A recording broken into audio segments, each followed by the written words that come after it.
Dobar dan, naša današnja tema jeste Sloveni i njihovo naseljavanje Balkanskog poluostrva. Na početku ćemo objasniti pojam prapostojbina. Prapostojbina je teritorija koju su Sloveni naseljavali pre početka seobe, a taj prostor je obuhvatao prostor između Baltičkog mora, zatim planine Karpata i reka Dnjepar i Dnjestar. To je otprilike prostor današnje Ukrajine. Na ovom prostoru Sloveni su živeli baveći se primitivnom zemljoradnjom i stočarstvom.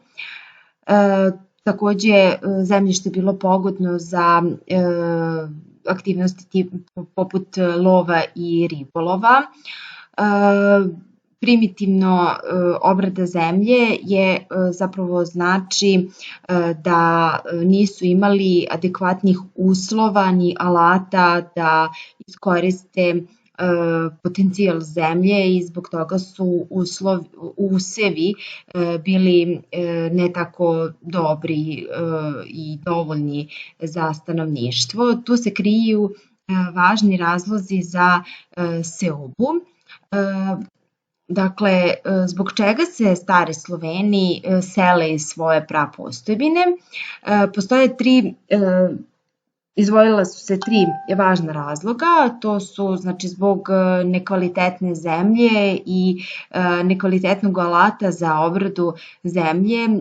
Ta zemljoradnja nije mogla da proizvede, nisu mogli sa te zemlje da proizvedu dovoljno hrane, zbog toga su morali da traže zemlju, neku drugu gde će obrađivati zemlju i živeti. Zatim je prostor zbog povećanja broja stanovnika postao nedovoljan da se svi tu smeste, a treći, ne manje bitan, jeste uticaj velike seobe naroda. Podsjetit ću vas, velika seoba naroda je proces koji traje od 4. do 10. veka. Započeo je 375. godine kada su Huni iz Azije prešli kroz vrata naroda u Evropu i tu pokrenuli seobe i Germana, ali i Slovena. Dakle, u velikoj seobi naroda učestvovali su tri velike grupe naroda, Germani, Sloveni i narodi iz Azije. Da se vratimo na stare Slovene, dakle, oni se sele u tri pravca, zapad, istok i jug, i na osnovu toga su podeljeni u tri grupe. Zapadne Slovene čine Česi, Poljaci, Slovaci i Lužički Srbi, istočne Slovene najveću grupu čine Rusi, zatim Belorusi i Ukrajinci, i od južnih Slovena Srbi, Hrvati, Makedonci, Sloveni i naravno treba dodati i Bugare. U vreme vladavine vizantijskog cara Iraklija, početkom 7. veka, južni Sloveni se naseljavaju na Balkanskom poluostrvu. Ovaj vizantijski vladar je veoma mudro odlučio da dopusti Slovenima da se nasele u granicama Vizantijskog carstva kako bi ih uposlio da brane granice carstva, odnosno da budu vojnici graničari. Dakle, daje im zemlju za naseljavanje, a slovenska plemena za uzvrat vrše vojnu službu vojnika graničara. I upravo oblasti koje su naseljene Slovenima nazivaju se Sklavinije. U oblast Panonske nizije u 6. veku dolaze Avari i tu osnivaju svoju državu, Avarski kaganat. Oni su bili vešti brzi konjanici, pljačkali su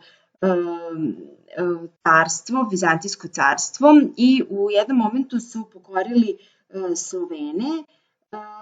Oni su početkom 7. veka, kada su Sloveni preplavili vizantijsku teritoriju, počeli zajedno da ratuju protiv Vizantije. Međutim, Vizantijsko carstvo uspelo je da 626. odbrani Carigrad. Inače, ovo su dakle pravci napada Avara i Slovena u 6. i 7. veku. Dakle, oni su iz oblasti Panonske nizije napadali vizantijske teritorije u nekoliko pravaca, međutim nisu uspeli da osvoje Carigrad niti utvrđene gradove na primorju. Sloveni su pre primanja hrišćanstva bili višebošci ili kako su ih Rimljani, odnosno Vizantinci nazivali, bili su pagani. Ovo su neka od slovenskih božanstava, a jedno od najvećih svetinja, tako kažemo, slovenske religije jeste drvo. Oni nisu gradili hramove, već su u prirodi obavljali svetkovine, odnosno religijske rituale. Južni Sloveni su do kraja 7. veka naselili oblasti između Crnog mora i reke Dunav, zatim na zapadu do istočnih Alpa, a na jugu ova oblast se prostirala do Jadranskog, Jonskog i Egejskog mora. Kada su se Sloveni naselili na Balkansko poluostrvo, oni su zatekli tu narode koji su pre njihovog doseljavanja živeli. Tu su pre svega bili Tračani i Grci, odnosno Vizantinci, Poromanjeni, Iliri i Kelti. Kada su slovenska plemena koja nisu bila naročito druželjubiva, već naprotiv veoma nasilna i ratoborna, starosedelačko stanovništvo je počelo da beži na visoke planine i nepristupačne predele, ne bi se spasila i sačuvala života od najezde slovenskih plemena. I ono čime su jedino mogli da se bave na visokim planinama jeste stočarstvo. Tako da su starosedeoci na Balkanskom poluostrvu koji su se bavili stočarstvom nazvani Vlasi, a kasnije kroz srednji vek će se svi zapravo stanovništvo, odnosno koje se bavi stočarstvom, biti nazivani Vlasima. Pored starosedeoca, kada su došli na Balkansko poluostrvo, Sloveni su dolazili u kontakt sa susedima, među kojima su bili Grci, Avari, Mađari, Rumuni, Bugari, Langobardi i Bavarci. Dakle, Avari, o njima smo već pričali, doselili su se u 6. veku i u Panoniji osnovali svoju državu, odnosno Kaganat. Mađari su se doselili u Panonsku niziju u 9. veku. Naselili su se u 9. veku na prostoru Panonske nizije.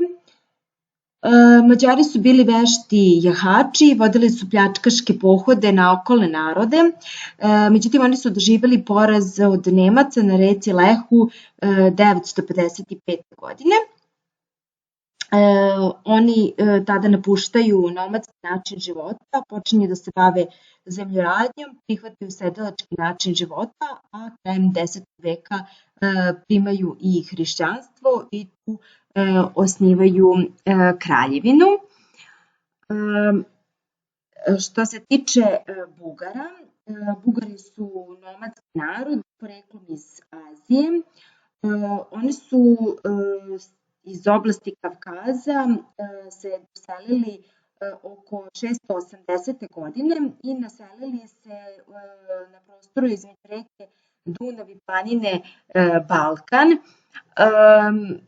Tu su se, da tako kažemo, pomešali sa Slovenima, slovenskim plemenima koji su se nešto pre njih tu doselili i pošto su Sloveni bili na višem stupnju razvoja u odnosu na bugarsko pleme, preuzeli su bugarsko ime, ali su uglavnom slovenska većina preovladala i Bugari u 9. veku primaju hrišćanstvo iz Vizantije, a Bugarska postaje izuzetno moćna za vreme vladavine Simeona.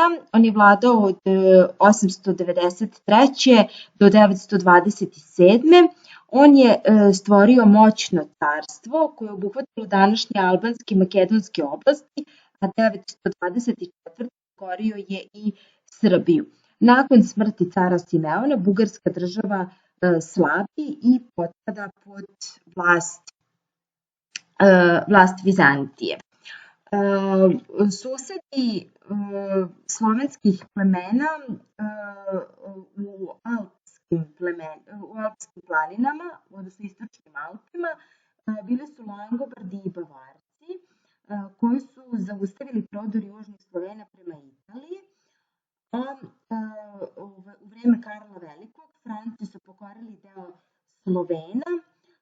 Sloveni koji su se naselili na Balkanskom poluostrvu okruživali su dve velike države, Franačka i Vizantija.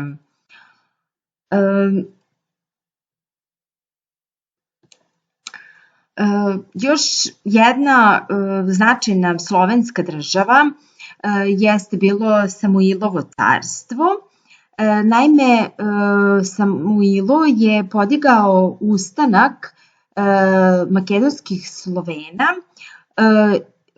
u Prespi i Ohridu i uspeo je da nametne svoju vlast praktično na sve oblasti koje su naseljavali južni Sloveni i Samuilo se proglasio za bugarskog cara i vladao u periodu od 976. do 1014. godine. 1014. godine, izvinjavam se, znači ovo su granice Samuilovog carstva, dakle prostor severne Bugarske u dolini Dunava, čitava teritorija današnje Crne Gore, zatim Srbije južno od Save i Dunava, Albanije, Makedonije i značajnog dela današnje Grčke je obuhvatalo Samuilovo carstvo. Međutim, 1014. godine vizantijski car Vasilije II, poznat kao Bugaroubica, je naneo težak poraz Samuilovoj vojsci na Belasici. Smatra se da je Samuilo pobegao u Prilep u trenutku kada se negde naziralo da je ishod bitke negativan po Samuila i njegovu vojsku i da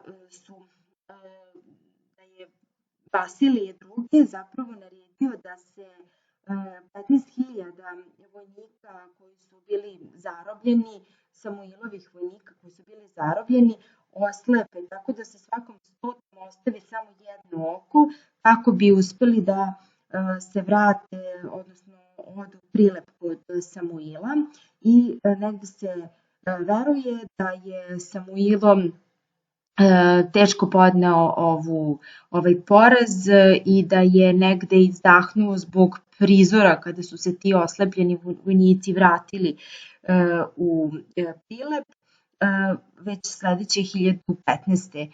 godine, a čitavo Samuilovo carstvo potpalo je pod vlast Vizantije i vizantijskog cara Vasilija Bugarovice 1018. godine. Toliko.